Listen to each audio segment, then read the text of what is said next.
Hello hi, എല്ലാവരും happy ആയിട്ട് safe ആയിട്ട് സെറ്റായിട്ടിരിക്കുന്നു വിശ്വസിക്കുന്നു. ഈ ഒരു വീഡിയോ എത്ര പേര് കണ്ടിട്ടുണ്ടെന്ന് എനിക്കറിയില്ല. നമുക്ക് എല്ലാവർക്കും പരിചയമുള്ള ഒരു ലൈം ലൈറ്റിൽ നിൽക്കുന്ന ഒരു ഫേസ് ആണ് ആര്യ ബഡായ് എന്ന് പറഞ്ഞിട്ടുള്ള ചേച്ചി. അവർ ബിഗ് ബോസിൽ ഉണ്ടായിരുന്നു. അതുപോലെ തന്നെ ബഡായ് ബംഗ്ലാവ് എന്ന് പറഞ്ഞിട്ടുള്ളതിൽ ഹോസ്റ്റ് ആയിട്ടൊക്കെ വർക്ക് ചെയ്തിട്ടുള്ള ആളാണ്. അവർക്ക് ഓൾറെഡി ഒരു ഇൻസ്റ്റഗ്രാം പേജ് ഉണ്ട്. സാരീസിന്റെ കളക്ഷൻസ് സെയിൽ ചെയ്യുന്ന, കാഞ്ചീപുരം സാരീസ് ഒക്കെ സെയിൽ ചെയ്യുന്ന പേജും കാര്യങ്ങളൊക്കെ ഉണ്ട്. അപ്പം ഏകദേശം എല്ലാവർക്കും അറിയാം. അപ്പൊ ഇന്നലെ ആ ചേച്ചി ഒരു വീഡിയോ പോസ്റ്റ് ചെയ്തിട്ടുണ്ടായിരുന്നു. അവർക്ക് നേരിട്ടിട്ടുള്ള ഒരു സൈബർ അറ്റാക്ക് തന്നെ പറയാം, സൈബർ അറ്റാക്കിനെ കുറിച്ചിട്ട്. സംഭവം എന്താ വെച്ചിട്ടുണ്ടെങ്കിൽ, ഇവർക്ക് ഇപ്പോൾ ഓൾറെഡി ഷോപ്പ് ഉണ്ടല്ലോ സാരീസിന്റെ. അപ്പം ആ ഒരു നമ്പറിലേക്ക് സ്വാഭാവികമായിട്ടും ഇപ്പം എനിക്കൊരു ഷോപ്പ് ഉള്ളത് കൊണ്ട് നമുക്കറിയാം പലതരത്തിലുള്ള കോൾസും കാര്യങ്ങളൊക്കെ നമുക്ക് ആ ഒരു നമുക്ക് നമ്പർ വെക്കാണ്ടിരിക്കാനുള്ള ഓപ്ഷൻ ഇല്ല.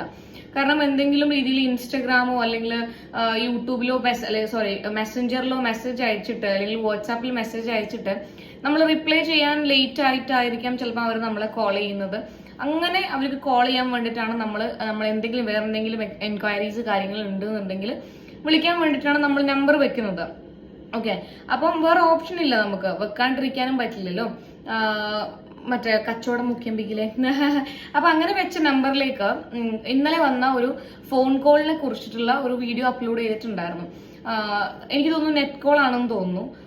ചിലപ്പം അബ്രോഡ് എവിടെയെങ്കിലും ഉള്ള ആളായിരിക്കാം. ഇങ്ങനെയുള്ള ആൾക്കാരുണ്ടല്ലോ, നോർമലി ഇതുപോലെയുള്ള പേജസിൽ ഇപ്പൊ ആദ്യമായിട്ട് വിളിക്കുന്ന ഒരാളായിരിക്കില്ല ആര്യ ചേച്ചി. അതിന് മുന്നേയും ഇഷ്ടംപോലെ ആൾക്കാരെ വിളിച്ചിട്ടുണ്ടാവാം. സ്വാഭാവികമാണത്. കാരണം ആദ്യത്തെ ഒരു അനുഭവമായിട്ട് അയാളുടെ ഒരു സംസാരത്തിൽ നമുക്ക് തോന്നുന്നില്ല, ഒരു പേടിയോ കാര്യങ്ങളോ ഒന്നും ഇല്ലാണ്ട് വളരെ കൂളായിട്ടാണ് ആള് ഇതുപോലെയുള്ള സംസാരങ്ങളൊക്കെ സംസാരിക്കുന്നുള്ളത്. അപ്പം ഇങ്ങനെ ഒരു ഇവരുടെ ഷോപ്പിന്റെ ഫോൺ നമ്പറിലേക്ക് ഒരു കോൾ വന്നു. നോർമലി ഒരാൾ ഉണ്ടാവുമല്ലോ സ്റ്റാഫ് കാര്യങ്ങള് കോൾ അറ്റൻഡ് ചെയ്യുന്നത്. അപ്പൊ ആ വീഡിയോയിൽ പറയുന്നുണ്ട്, പിന്നെ ആരാണോ ആ സമയത്ത് ഫ്രീ ആയിട്ട് ഇരിക്കുന്നത് അവരാണ് കോൾ അറ്റൻഡ് ചെയ്യാറുള്ളത്.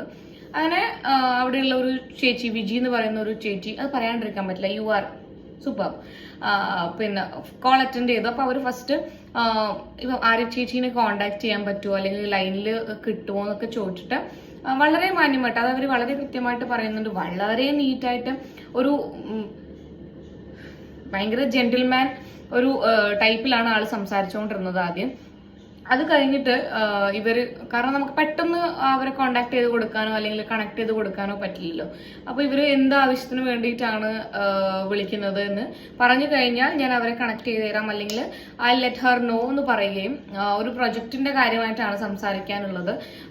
കാരണം ആളൊരു ആങ്കർ ആണ്, അതുപോലെ തന്നെ ഒരു ആക്ടർ ആണ്. അപ്പൊ എന്തെങ്കിലും പ്രൊജക്ട് അല്ലെങ്കിൽ വർക്ക് ആയിരിക്കും എന്നുള്ള രീതിയിൽ. കാരണം ഈ വിളിക്കുന്ന ആള് പ്രൊഫൈല് ചിലപ്പം എക്സാമിൻ ചെയ്തില്ലെങ്കിൽ കുറച്ച് നാളായിട്ട് ഫോളോ ചെയ്യുന്ന ആളോ അല്ലെങ്കിൽ ഇവരിനെ ലൈക്ക് ബഡായ് ബംഗ്ലോയിലോ അല്ലെങ്കിൽ ബിഗ് ബോസിലോ കണ്ടിട്ടൊക്കെ പരിചയമുള്ള ആളായിരിക്കാം. അതുകൊണ്ടാണല്ലോ പ്രൊജക്ട് എന്നുള്ള ഒരു സംഭവം അവിടെ ഇട്ടത്. അങ്ങനെ എന്ത് പ്രൊജക്റ്റ് ആണ് എന്നൊക്കെ ഈ പറയുന്ന വിജി എന്ന് പറയുന്ന ചേച്ചി ചോദിക്കുകയും പിന്നെ ആ ചോദിച്ചതിന് ശേഷം ആളുടെ എന്താണോ ഇന്റൻഷൻ, ആ ഒരു കോള് വിളിക്കാനുണ്ടായിരുന്ന ഇന്റൻഷൻ പറഞ്ഞു. അതിന് മുന്നേ ഒരു കാര്യം കൂടി ഉണ്ട്. ഇവർ പറഞ്ഞു, ഞാൻ ആര്യ എന്ന് പറയുന്ന ആളിന്റെ ഭയങ്കര വലിയ ഫാനാണ് എന്നൊക്കെ പറയുന്നുണ്ട്. അപ്പൊ അതിനകത്ത് ആര്യ ചേച്ചി പറയുന്നുണ്ട്, അതൊക്കെ കേൾക്കും, നമുക്ക് ഫോൺ സ്പീക്കറിലാണുള്ളത്, നമുക്ക് ചിരിയാണ് വന്നത് എന്നൊക്കെ ഉള്ളത്. അത് കഴിഞ്ഞിട്ട് ഇവര് ഓക്കെ ഫൈൻ, ഫാനൊക്കെ എന്താണ് പ്രൊജക്ട് എന്ന് ചോദിക്കുന്ന സമയത്ത് ഇവര് പറഞ്ഞത് ഈ ചേച്ചീന്റെ ബൂബ്സ് മുല നല്ല അടിപൊളിയാണ്, ഭയങ്കര ഇഷ്ടമാണ് എന്നുള്ള രീതിയിലാണ്. സ്വാഭാവികമായിട്ടും ഇവർ പറയുന്നുണ്ട്, നമുക്കൊരു ഭയങ്കരമായിട്ടുള്ള ഒരു ബലൂൺ പൊട്ടിയ പോലെ, അതായത് ഞെട്ടലാണത്. പെട്ടെന്ന് ബലൂൺ പൊട്ടിക്കഴിഞ്ഞാൽ നമ്മൾ ഞെട്ടില്ല, ആ ഒരു രീതിയാണ്. ഇത്രയും സമയം ഫ്ലോ ആയിട്ട് വളരെ നീറ്റായിട്ട് സംസാരിച്ച ഒരാള് ഒരു സെക്കൻഡിന്റെ ഗ്യാപ്പിൽ ഇങ്ങനെ ഒരു സാധനം പറയാന്ന് പറയുന്നത് ഒന്ന് ആലോചിച്ച് നോക്കിയത് നിങ്ങള്. അങ്ങനെ പറഞ്ഞപ്പോൾ തന്നെ ഇവർക്ക് ഏകദേശം കാര്യങ്ങൾ കിട്ടി, ഓക്കെ ഈ റൂട്ട് എങ്ങോട്ടാണ് പോകുന്നത് എന്നുള്ളത്. അതിനുശേഷം ഇവർക്ക് തോന്നി ലൈക്ക് കോൾ ഒന്ന് റെക്കോർഡ് ചെയ്യുന്നതാണ് കുറച്ചും കൂടി ബെറ്റർ. കാരണം ഇങ്ങനെ ഒരു സംഭവം ഉണ്ടായി എന്നുള്ളത് പുറത്തുള്ളവരെ അറിയാം. എത്രയോ ഷോപ്പ് കീപ്പേഴ്സ് ഈ ഇൻസ്റ്റഗ്രാം അക്കൗണ്ടോ ഒരു യൂട്യൂബ് ചാനലോ ഒരു ഫേസ്ബുക്കോ ഒന്നും ഇല്ലാത്ത എത്രയോ ചിലപ്പം ഷോപ്പ് കീപ്പേഴ്സ്, നമ്മൾ ഷോപ്പിന്റെ പുറത്തൊക്കെ നമ്പർ എഴുതി വെക്കില്ലേ ബോർഡിൽ, അപ്പൊ ആ ഷോപ്പിന്റെ അകത്ത് സ്ത്രീകൾ പണിയെടുക്കുന്നുണ്ട് എന്ന് തോന്നിക്കഴിഞ്ഞാൽ ആ നമ്പർ എടുത്ത് വീട്ടിൽ പോയി വിളിക്കുന്നൊക്കെ എത്രയോ സംഭവങ്ങൾ നമുക്കറിയാം. ഓക്കെ, അപ്പൊ പിന്നെ അത് കഴിഞ്ഞിട്ട് ഇവർ പറയുന്നത്, ഇയാൾ ചോദിക്കുന്നത് ആര്യ എന്ന് പറയുന്ന ആ ചേച്ചിനെ കിട്ടുമോ, പിന്നെ അങ്ങനെ. അപ്പൊ മറ്റേ ഓപ്പോസിറ്റ് നിൽക്കുന്ന ആളുടെ reply was oh my God. ആ ഒരു ഫ്ലോനനുസരിച്ചിട്ട് ആള് റിപ്ലൈ കൊടുക്കുന്നുണ്ട്. അപ്പം ഓപ്പോസിറ്റ് അവൻ പറയുന്നത് എന്താ വെച്ചിട്ടുണ്ടെങ്കിൽ, ഞാൻ സംസാരിച്ചുകൊണ്ടിരിക്കുന്ന, അതായത് ആ വിജി എന്ന് പറഞ്ഞ ചേച്ചിന്റെ അടുത്ത് സംസാരിച്ചുകൊണ്ടിരിക്കുന്ന സമയത്ത് ഞാൻ വാണമടിച്ചുകൊണ്ടിരിക്കുകയാണെന്നുള്ളതാണ്. He was masturbating. അനദർ സൈഡിൽ ആള് മാസ്റ്റർബേറ്റ് ചെയ്യാണ് ചെയ്യുന്നുള്ളത്. അപ്പൊ ഇവർ പറഞ്ഞത് ഓക്കെ കണ്ടിന്യൂ, അത് നടക്കട്ടെ, അതിന്റെ ഇടയിൽ നിന്റെ അഡ്രസ് ഒന്ന് പറഞ്ഞു കഴിഞ്ഞാൽ ബാക്കി കാര്യങ്ങളൊക്കെ നമുക്ക് നീക്കാമായിരുന്നു, നിനക്ക് വേണ്ട കാര്യങ്ങളൊക്കെ നമുക്ക് ചെയ്തു തരാമായിരുന്നു എന്ന് പറയുമ്പോൾ പിന്നെ ഇവൻ പറയുന്നുള്ളത് അതിന്റെ ഇടക്ക് വളരെ വളരെ കൂളായിട്ട് ആ ചേച്ചി അത് ഹാൻഡിൽ ചെയ്തു എന്നുള്ളതാണ്. കണ്ടിന്യൂസ്ലി ഇവൻ പറയുന്നുണ്ട്, ഇവൻ ലൈക്ക് അവിടുന്ന് ഇങ്ങനെ ആള് മൂടായി പണ്ടാരടങ്ങി നിൽക്കുകയാണ്. ഓക്കെ, എന്തൊക്കെയോ ആളിങ്ങനെ വിളിച്ചു പറയുന്നുണ്ട്, ഇവരത് നൈസായിട്ട് ഹാൻഡിൽ ചെയ്യുന്നുണ്ട്. എൻഡില് ഇവരെന്ത് ചെയ്തു വെച്ചിട്ടുണ്ടെങ്കിൽ ഇവർ പറഞ്ഞു, എന്നെക്കാളും സെസ്കി ആയിട്ടുള്ള വേറെ ഓരോ സ്ത്രീ ഇവിടെ ഉണ്ട്, ഞാൻ അവർക്ക് കൊടുക്കാം, അപ്പൊ കുറച്ചും കൂടി ഒരു സുഖം കിട്ടും നിങ്ങൾക്ക് എന്ന് പറഞ്ഞിട്ട് കൊടുക്കുന്നത് ഒരു ചേട്ടന്റെ കയ്യിലാണ്. അപ്പൊ ആ ചേട്ടൻ പറയുന്നുണ്ട്, എനിക്ക് തൊണ്ടവേദന ആയതുകൊണ്ടാണ് എന്റെ സൗണ്ട് ഇങ്ങനെ, ഞാനും പെണ്ണാണ്, സംസാരിച്ചോളൂ എന്ന് പറയുന്നത്. അപ്പൊ ആള് കട്ട് ചെയ്ത് പോയി. ഓക്കെ, ഇതാണ് സംഭവം. അത് കഴിഞ്ഞിട്ട് ഇതിപ്പം നിങ്ങൾ ചോദിക്കും, ഇത് ആദ്യത്തെ സംഭവമല്ലല്ലോ, എത്രയോ ആൾക്കാർ അത് ഫേസ് ചെയ്യുന്നുണ്ട്. എത്ര പേര് ഇത് തുറന്നു കാണിക്കുന്നുണ്ട്? പിന്നെ ഇതിൽ വേറൊരു സംഭവം ഉണ്ട്, തുറന്ന് കാണിച്ചത് കൊണ്ട് എന്താണ് ഗുണം എന്നുള്ളതല്ല, ഇനിയും വരുന്ന ആൾക്കാര് കണ്ടിന്യൂസ്ലി നമ്മൾ അധികം ആൾക്കാർ പ്രതികരിച്ചുകൊണ്ടിരിക്കുകയാണ് എന്നുണ്ടെങ്കിൽ ചിലപ്പോ എപ്പോഴെങ്കിലും, അല്ല നടക്കാൻ പോകുന്നതല്ല, നമുക്ക് പ്രഡിക്റ്റ് ചെയ്യാലോ, എപ്പോഴെങ്കിലും നമ്മുടെ സൈബർ സിസ്റ്റത്തിന് I am sorry guys. Okay, അപ്പോൾ നമ്മളെ സൈബർ സെക്യൂരിറ്റി സിസ്റ്റത്തിന് എന്തെങ്കിലും ഒരു അലിവ് തോന്നിയിട്ട് ഇതിനെതിരെ നടപടി എടുക്കണം. കാരണം ഓൾമോസ്റ്റ് എല്ലാവരും ഫേസ് ചെയ്യുന്ന ഒരു ഇഷ്യൂ ആണ് ഇത് എന്ന് തോന്നിയാലായില്ലേ. ഓക്കെ, അപ്പം ഇതിൻ്റെ അകത്ത് തന്നെ ഈ ചേച്ചി പറയുന്നുണ്ട്, ഞാൻ സൈബർ സെല്ലിൽ കൊണ്ടുപോയി പരാതി കൊടുത്തിട്ടുണ്ട്, പക്ഷെ ഒന്നും നടക്കില്ല എന്നുള്ളത് ആൾക്കും അറിയാമെന്നുള്ളത്. പക്ഷെ ആളുടെ ഒരു സമാധാനത്തിന് വേണ്ടിയിട്ടാണ് അങ്ങനെ ഒരു വീഡിയോ ഇട്ടിട്ടുണ്ടാവുക. അപ്പോൾ ഞാൻ ആ ഒരു വീഡിയോനെ കുറിച്ചല്ല, അതിന്റെ കമന്റ് സെക്ഷൻ ഞാൻ എടുത്തു നോക്കി. കമന്റ് സെക്ഷൻ എടുത്തു നോക്കുന്ന സമയത്ത് അതിൽ വന്നൊരു കമന്റ് ആണ്, നിങ്ങളോട് എനിക്ക് പുച്ഛം തോന്നുന്നു, കാരണം നിങ്ങൾ എത്രയോ സ്ത്രീകളെ സൈബർ സെല്ലിന്റെ അഗെയിൻസ്റ്റ് പറഞ്ഞിട്ട് സ്ത്രീകളുടെ ഒരു ആത്മധൈര്യം ഇല്ലാതാക്കുകയാണ് ചെയ്യുന്നത്. അതായത് ഇനിയിപ്പം നിങ്ങളിങ്ങനെ എവിടെ എത്തില്ല, കേസുകൾ എവിടെ എത്തില്ല എന്ന് പറയുമ്പോൾ സ്ത്രീകൾക്ക് സൈബർ സെല്ലിനോടുള്ള ഒരു ഇത് പോവുകയാണ് ചെയ്യുന്നത് എന്നൊക്കെ പറയുന്നുണ്ട്. എനിക്കിത് തീർച്ചയായും പറയാൻ വേണ്ടി പറ്റും. കാരണം കഴിഞ്ഞ ഒരു 3 വർഷങ്ങളായിട്ട് ഞാൻ ഏകദേശം 7ഓളം കേസുകൾ ഫയൽ ചെയ്തിട്ടുണ്ട്. ബാക്കിയുള്ള 6 കേസുകൾ നമുക്ക് സൈഡ് വെക്കാം. ഓക്കെ, അതവിടെ വെച്ചോ. ഇത് ഞാൻ പല പ്രാവശ്യം പറഞ്ഞിട്ടുള്ള കാര്യമാണ്, എഗൈൻ ആൻഡ് എഗൈൻ ഞാൻ റിപ്പീറ്റ് ചെയ്യുന്നു. ഞങ്ങൾ ഏകദേശം 16-18ഓളം പെൺകുട്ടികള് മോർഫിങ്ങിനെതിരെ ഒരു കംപ്ലൈന്റ് ഫയൽ ചെയ്തിട്ടുണ്ടായിരുന്നു. എല്ലാവരും 16ഓളം പെൺകുട്ടികള് ഒന്നിച്ചിട്ട് CM-നും ഇവിടെയുള്ള പോലീസ് സ്റ്റേഷനിലും സൈബർ സെല്ലിലും വനിതാ കമ്മീഷനിലും എല്ലായിടത്തും കൊണ്ടുപോയി കേസ് കൊടുത്തിട്ടും സ്റ്റിൽ ഞാൻ ഈ വീഡിയോ എടുത്തുകൊണ്ടിരിക്കുന്ന ഈ നിമിഷം വരെ ഒരു മാങ്ങാത്തൊലിയും നടന്നിട്ടില്ല. കഴിഞ്ഞ ദിവസം ഒരു 3 ദിവസം മുന്നേ വരെ ഒരു അക്കൗണ്ടിൽ നിന്നും എന്റെ നഗ്ന ചിത്രം, എന്റെ ന്യൂഡ് ഫോട്ടോസ്, എഡിറ്റ് ചെയ്തിട്ടുള്ള ന്യൂഡ് ഫോട്ടോസ് അപ്ലോഡ് ചെയ്തിട്ട് എന്നെ ടാഗ് ചെയ്തിട്ടുണ്ട്, എന്നെ സ്റ്റോറിയിൽ മെൻഷൻ ചെയ്തിട്ടുണ്ട്. നമ്മളത് കാണാം എന്ന് പറയാൻ മിണ്ടാണ്ടിരിക്കുക, അല്ലാണ്ട് വേറെ ഒന്നും ചെയ്യാൻ പറ്റില്ല. ഞാനിപ്പോ ആ സാധനം പിന്നെ സ്ക്രീൻഷോട്ട് എടുത്ത് സ്റ്റോറി ഇട്ട് കഴിഞ്ഞാൽ കുറച്ച് മണ്ടന്മാരെന്ത് ചെയ്യാം, ഓ സൂപ്പർ പേജ്, ഇതുപോലത്തെ ഈ വിളിച്ച പോലത്തെ കുറച്ച് ഞരമ്പ് രോഗികള്, കഴപ്പ് മൂത്ത് പണ്ടാരടങ്ങി നിൽക്കുന്ന ചില നാറികള് അത് പോയി ഫോളോ ചെയ്യും. പിന്നെ അത് വലിയൊരു പേജായി മാറും. പിന്നെ അത് 100K അടിക്കും, പിന്നെ അത് 200K അടിക്കും. എന്തിനാണ് വെറുതെ? നമ്മൾ കേസ് ഫയൽ ചെയ്തിട്ടൊന്നും ഒരു കാര്യമില്ല. അപ്പൊ എനിക്ക് വളരെ ഓപ്പൺ ആയിട്ട് പറയാം, ഇതുവരെ ഈ വീഡിയോ എടുക്കുന്നത് വരെ എനിക്ക് സൈബർ സെല്ലിന്റെ ഭാഗത്ത് നിന്ന് യാതൊരു രീതിയിലുള്ള ഹെൽപ്പും കിട്ടിയിട്ടില്ല. കിട്ടിയവരുണ്ടോ എന്ന് എനിക്കറിയില്ല. നമ്മളെ ഈ കേസിന്റെ പേരിൽ ആരും കിട്ടിയിട്ടില്ല. ആ ഒരു പിന്നെ സൈറ്റും ആക്റ്റീവാണ്, ആ സൈറ്റിൽ നിന്നുള്ള ഫോട്ടോസും എല്ലായിടത്തും സ്പ്രെഡ് ആവുന്നുണ്ട്. സ്റ്റിൽ ഇപ്പൊ നമുക്ക് എന്താ വെച്ചിട്ടുണ്ടെന്നുണ്ടെങ്കിൽ ഓക്കെ ഗുഡ് എന്നുള്ളൊരു രീതിയിൽ പോവാണ്. കഴിഞ്ഞ ദിവസം എനിക്കൊരു പെൺകുട്ടി മെസ്സേജ് അയച്ചിട്ട് പറഞ്ഞു, ചേച്ചി എന്റെ സ്റ്റോറിയിൽ ഞാൻ ഇട്ടിട്ടുണ്ടായിരുന്ന ഫോട്ടോസ് വെച്ചിട്ട് AI എഡിറ്റ് ചെയ്തിട്ട് കുറച്ച് ഫോട്ടോസ് കാര്യങ്ങളൊക്കെ സ്പ്രെഡ് ആവുന്നുണ്ട് എന്ന് പറഞ്ഞു. ഞാൻ പറഞ്ഞു ഒന്നും ചെയ്യാൻ പറ്റില്ല നമുക്ക്. ഇത് നിങ്ങൾ കൊണ്ടുപോയി പിന്നെ സൈബർ സെല്ലിൽ കേസ് കൊടുത്തു കഴിഞ്ഞാല് അവരെന്താ പറയാന്നറിയോ, ഇത് ഉഗാണ്ടയിലെ ഏതോ ഒരു നിഗൂഢമായ സ്ഥലത്തിന്റെ ഉള്ളിലാണ് ഇപ്പം ഇതൊരു ലൊക്കേഷൻ കാണിക്കുന്നുള്ളത്. അല്ലാന്നുണ്ടെന്നുണ്ടെങ്കിൽ എത്യോപ്യയിലുള്ള ഒരു മരത്തിന്റെ അടിയിലാണ് ഇവനിപ്പോ ഇരുന്നിട്ടുള്ളത്. അതിനടിയിൽ ഇരുന്നിട്ടാണ് ഇവരൊക്കെ ഇത് ചെയ്യുന്നത്. അവിടത്തേക്കൊക്കെ നമ്മൾ പോവാന്ന് പറഞ്ഞു കഴിഞ്ഞിട്ടുണ്ടെന്നുണ്ടെങ്കിൽ അതൊന്നും പറ്റുന്ന കാര്യമല്ല. പിന്നെ എന്റെ അടുത്ത് ഒരു പ്രാവശ്യം പറഞ്ഞൊരു കാര്യം, അത് എന്റെ ഒരു പൈസ പോയതിന്റെ ഒരു ഇഷ്യൂല് പിന്നെ പെട്ടെന്ന് തന്നെ ഞാൻ സൈബർ സെല്ലിലും ബാങ്കിലും പോയിട്ട് പിന്നെ കാര്യങ്ങൾ രേഖപ്പെടുത്തിയ സമയത്ത് അവരെന്റെ അടുത്ത് പറഞ്ഞു, ഇത് കൊൽക്കത്തയോ അങ്ങനെ എന്തോ ആണ് കാണിക്കുന്നുള്ളത്.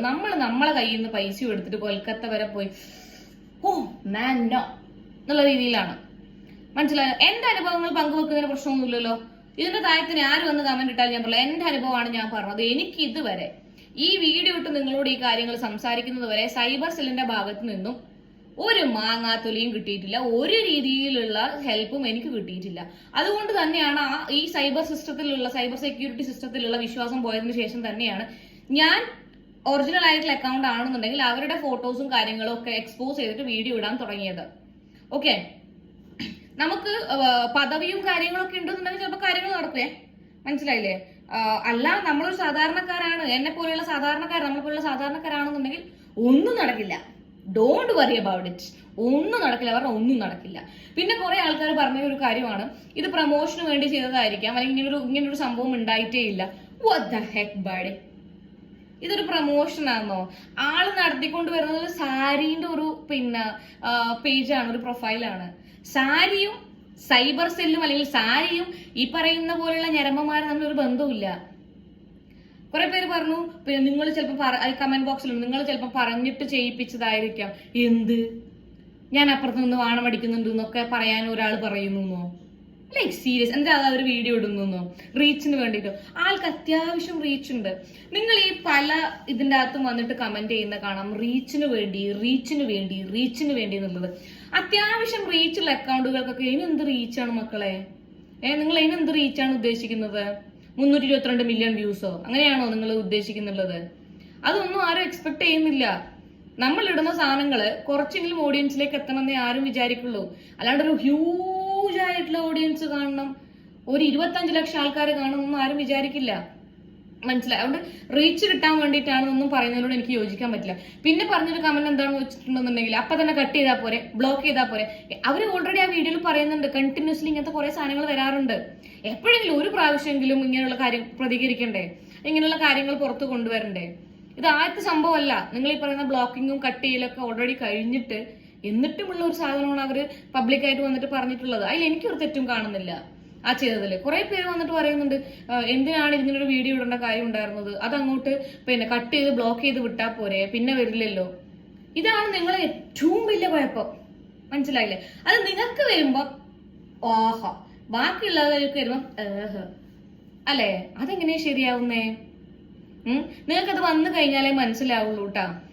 ഈ ഒരു രീതിയിലുള്ള സംസാരങ്ങളും കാര്യങ്ങളും നിങ്ങൾക്ക് ഒരു പരിചയവും ഇല്ലാത്ത കണ്ട നാറികളുടെ വായിൽ നിങ്ങളൊക്കെ കേൾക്കേണ്ടി വരുന്ന സമയത്ത് നിങ്ങൾക്ക് മനസ്സിലാവുള്ളൂ.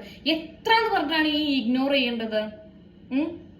കണ്ടില്ല പോട്ടെ, പിന്നെ അവൻ തന്തയില്ലാത്തത് കൊണ്ടായിരിക്കാം, അവനൊരു ഫാമിലി ഇല്ലാത്തതുകൊണ്ടായിരിക്കാം, അല്ലെങ്കിൽ അവന്റെ ഫാമിലി അങ്ങനെ ആയതുകൊണ്ടായിരിക്കാം എന്നൊക്കെ എത്രയാണ് ഈ ചിന്തിക്കല്? ഇങ്ങനെ ചിന്തിച്ച് പണ്ടാലടങ്ങിയതിന്റെ പ്രശ്നമാണ് ഇതൊക്കെ. മനസ്സിലായല്ലോ? ഞാൻ എല്ലാ വീഡിയോയിലും റിക്വസ്റ്റ് ചെയ്യാറുണ്ട്, ഇതിലും ഞാൻ റിക്വസ്റ്റ് ചെയ്യുകയാണ്.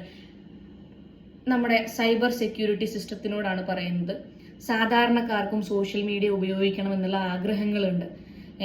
ഞങ്ങളുടെ മെന്റൽ ഹെൽത്തും ഒന്ന് പരിഗണിച്ചാൽ വളരെ നന്നായിരിക്കും. കാരണം ഇതുപോലെയുള്ള കണ്ടിന്യൂസ് ആയിട്ടുള്ള കോളുകൾ, കണ്ടിന്യൂസ് ആയിട്ടുള്ള പിന്നെ ബാഡ് മെസ്സേജുകൾ, ബാഡ് ആയിട്ടുള്ള കമന്റുകൾ ഒക്കെ വരുന്ന സമയത്ത് സാധാരണക്കാരായ നമുക്കും മെന്റൽ സ്ട്രെസ്സുകൾ അനുഭവിക്കേണ്ടി വരുന്നുണ്ട്. നിങ്ങൾക്ക് എപ്പോഴെങ്കിലും 3 കൊല്ലം സമയം കിട്ടിയിട്ടില്ല, എന്നാലും എപ്പോഴെങ്കിലും സമയം കിട്ടുകയാണെന്നുണ്ടെങ്കിൽ സാധാരണക്കാരെയും കൂടി ഒന്ന് പരിഗണിച്ച് ഈ രീതിയിലുള്ള സൈബർ അറ്റാക്കുകൾ നിർത്താൻ വേണ്ടിയിട്ട് നിങ്ങൾ എന്തെങ്കിലും ഒരു നിങ്ങളെ ഭാഗത്ത് നിന്ന് എന്തെങ്കിലും ഒരു നടപടി നിങ്ങൾ സ്വീകരിക്കണം. പിന്നെ ഇൻസ്റ്റാഗ്രാമുമായിട്ട് ടൈപ്പ് ആയിട്ടാണെന്നുണ്ടെങ്കിൽ ഇതുപോലുള്ള കമന്റുകൾ വരുമ്പോൾ നമുക്കത് റിപ്പോർട്ട് അടിച്ച് അപ്പം തന്നെ സ്പോട്ടിൽ അക്കൗണ്ട് പോകുന്ന രീതിയിലോ എങ്ങനെയാണ്, അല്ലെങ്കിൽ നമുക്ക് കണ്ടുപിടിച്ച് തരാം. ഏതെങ്കിലും 3 പേര് നിങ്ങൾ കണ്ടുപിടിച്ച് വന്നിട്ട് നമ്മൾ അവരെ കൊണ്ട് എക്സ്പോസ് ചെയ്ത് മാപ്പ് പറയിപ്പിച്ചു കഴിഞ്ഞാൽ ചിലപ്പം ഒരു 60-ൽ നിന്നും 40-ലേക്ക് അത് കുറയുമായിരിക്കും. അങ്ങനെയെങ്കിലും ചെയ്യാനുള്ള മനസ്സുകൾ നിങ്ങൾ കാണിക്കണം. കാരണം ഉണ്ടല്ലോ, മടുത്ത് പണ്ടാരടങ്ങിയിട്ടാണ് ഈ പറയുന്നത്. എത്രയാണ് നിങ്ങൾ എന്റെ അക്കൗണ്ടിലുള്ള വീഡിയോ എടുത്തു നോക്കിയാൽ മനസ്സിലാവും. ഇത് പറഞ്ഞിട്ട് എനിക്ക് 2 കുപ്പി വെള്ളം പിന്നെ കുടിച്ചു തീർക്കേണ്ട അവസ്ഥയാണ് ഇപ്പൊ വന്നുകൊണ്ടിരിക്കുന്നുള്ളത്. ഈ പറയുന്ന ആൾക്കാർ ഇങ്ങനെ ഒരു ഉളുപ്പും നാണവും മാനവും മര്യാദയും ഇല്ലാണ്ട് ഇങ്ങനെ വിളിക്കുന്ന ആൾക്കാരാണ് നിങ്ങൾ അവര് വളർന്നു വന്ന സാഹചര്യം ചിലപ്പോൾ അങ്ങനെയായിരിക്കാം. മനസ്സിലായില്ലേ? ഇതുപോലുള്ള കാര്യങ്ങൾ അവരുടെ വീട്ടിലുള്ള ഈ വിളിച്ചവന്റെ മാതാവും പിതാവും പിന്നെ സഹോദരന്മാരൊക്കെ ഇങ്ങനെ ആയിരിക്കാം. വീട്ടിലിരുന്ന് പല ആൾക്കാരെയും നമ്പർ തപ്പി ഇങ്ങനെ വിളിക്കുന്നവരായിരിക്കാം. അത് കണ്ടായിരിക്കും ഇവൻ വളർന്നിട്ടുണ്ടാവില്ലേ. അതുകൊണ്ടാണ് ഇങ്ങനെ നമ്പറൊക്കെ തപ്പി വിളിക്കുന്നുള്ളത്. It's very very bad. പിന്നെ ഈ ഒരു സംഭവത്തെ കുറിച്ച് പ്രതികരിച്ചത് വളരെ നന്നായി. അതിൻ്റെ അകത്ത് വിജി എന്ന് പറഞ്ഞിട്ടുള്ള ആ ചേച്ചി അവരോട് പ്രതികരിച്ചിട്ടുള്ള രീതിയും ഒക്കെ അടിപൊളിയാണ്. ഒരിക്കലും ആ ഒരാള് ഇതുവരെ അങ്ങനത്തെ ഒരു റിപ്ലൈ എന്തായാലും പ്രതീക്ഷിച്ചിട്ടുണ്ടാവില്ല, അല്ലെങ്കിൽ അങ്ങനത്തെ ഒരു റിപ്ലൈ കിട്ടിയിട്ടുണ്ടാവില്ല എന്നുള്ള കാര്യത്തിൽ ഉറപ്പാണ്.